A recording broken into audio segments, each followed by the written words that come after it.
So tonight at 8 o'clock, it'll be the Falcons and the Rams. The Falcons are 6-9.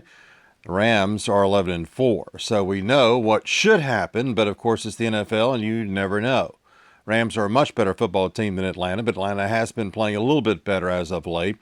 Truthfully, this game is almost overshadowed by the news that broke on Sunday that Jay Glazer of Fox Sports broke that Matt Ryan, the former quarterback, could be rejoining the organization in a front office capacity. Now, this is very interesting on several levels because, number one, you wonder at what level of power would Matt Ryan be able to have? Would he be able to report directly to Arthur Blank, or would he have someone, Rich McKay, in the middle?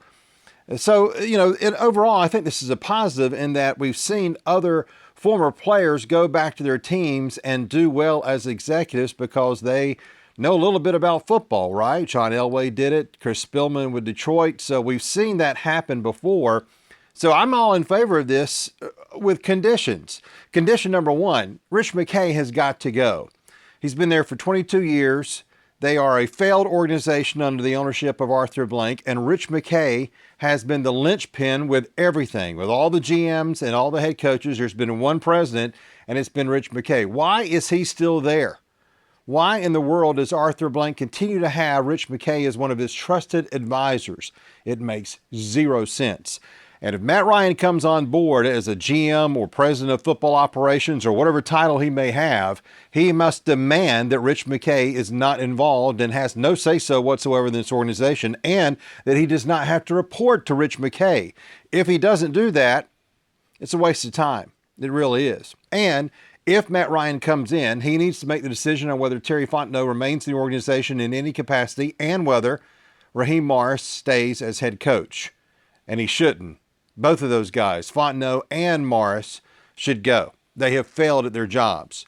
Fontenot for 5 years, Morris for 2 years, but I think we've seen enough in 2 years to know, along with his previous track record as a head coach of the NFL, that Raheem Morris is not a good coach, at least as a head coach in the National Football League. So what happens tonight? Well, who knows? I mean, it's so hard to predict anything with this Falcons team. They could come out and play hard and play well and give Los Angeles a little bit of a push.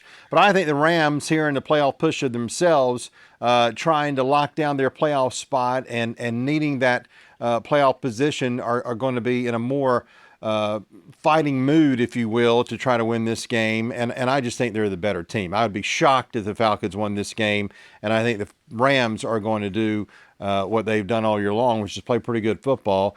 And Sean McVay is going to want to come back home as the Rams head coach to his hometown of Atlanta and do well as the head coach. And I'm sure Matthew Stafford, who has a tie, of course, this state as well, would love to do well in that building. So don't expect much tonight, but let's keep an eye on what happens with Matt Ryan and the potential for him to join the organization in some capacity as we move into the offseason just about 10 days from now.